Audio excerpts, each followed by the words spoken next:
22nd of May 2023. Just across the road from the Strawberry, outside St James's Park. Last time I did a blog at St James's Park where I took you around and give you a look at the ground was during COVID. So let's do it again. So what's changed? Hell of a lot. Steve Bruce is gone, thank the Lord. Mike Ashley's gone, thank the Lord. Eddie Howe though is in place. We've got new owners in place. Owners with ambition, owners with a few quid.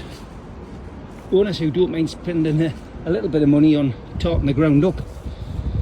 Hopefully extending it in the future.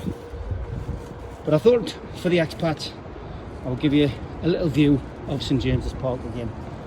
See how it's changed on a match day. So here we go. The infamous Gallowgate end. Great views from up here, as always. Some of you won't have ever been to St James's Park. When you stand on this concourse, that's the view you get. There's the Strawberry pub down there. That little area over there, now back in the hands of the club.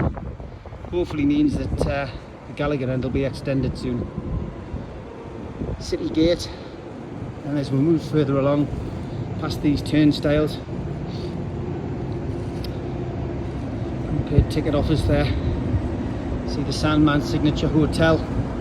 We're crossing the far distance. Just see Gateshead. St James's Boulevard, the road leading up to the shrine. It's a calm before the storm though. As I say, the last time I did this was COVID, so nobody was around. Very few people anyway. Today is a match day. It's quarter fortnight. Strawberry is absolutely heaving already. The burger vans are out in force and already open and already sizzling the burgers. And if you go along the road, you can see the programme sellers heading out to the designated spots just to sell the programmes on a match day. 3:45, the game doesn't kick off till 8 o'clock. Newcastle University's business school there, metallic like building. Now we can see already, look, Newcastle United shirts. In fact, zoom in there, there's Stephen. He's a regular Newcastle NUFC Matters viewer. You love that when he says that. Anyway, Shearer, last time I did this was on top of an old toilet. Now, back where he belongs. St James's Park. As we move around the Gallowgate end, heading out towards the Milburn stand. Shearer next to Sir Bobby. Look at how many people are milling around. TV cameras already set up. Programme seller already doing a brisk trade. People with little flags. Great stuff. Great to see people just milling around and already taking in what should be an exciting day today. You don't want to jump the gun.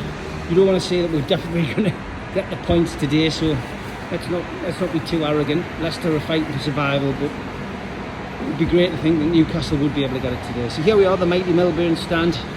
Used to be the old West stand. There's the staff, look, all waiting for people arriving, waiting to start their jobs.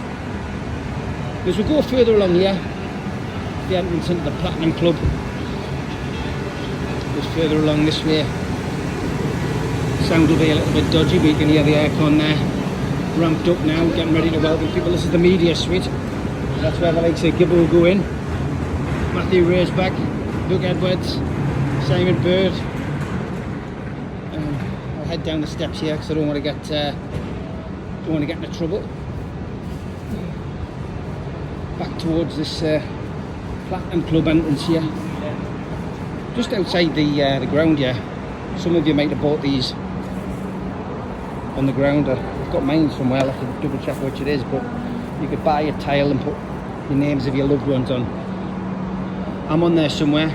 Me, my dad and my brother got our names on there. There's the Milburn reception. So that's like where all the boxes, people who are in the boxes go in. There's the players. And there's the players' entrance.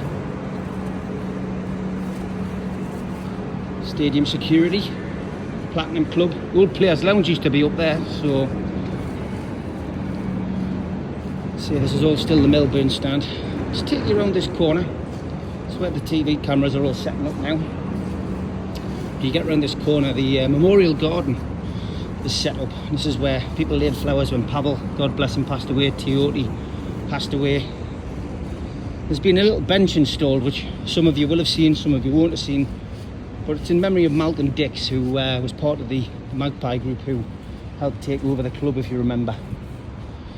There you go, Malcolm Dix.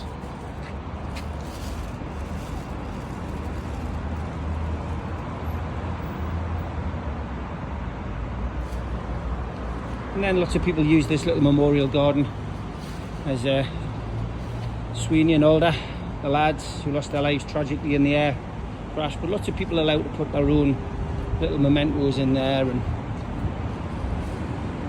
always time to reflect on people who passed away, and you know, have probably seen good times at the ground but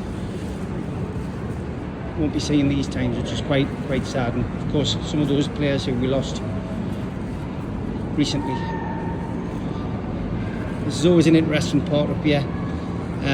This is where the players come in, and this is where you see all the youngsters and their parents who've probably had to leave the house at 3 o'clock straight after school to come up here, try and get something signed by one of the players.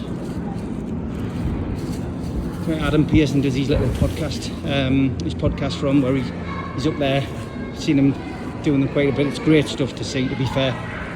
And there's Eddie Howe.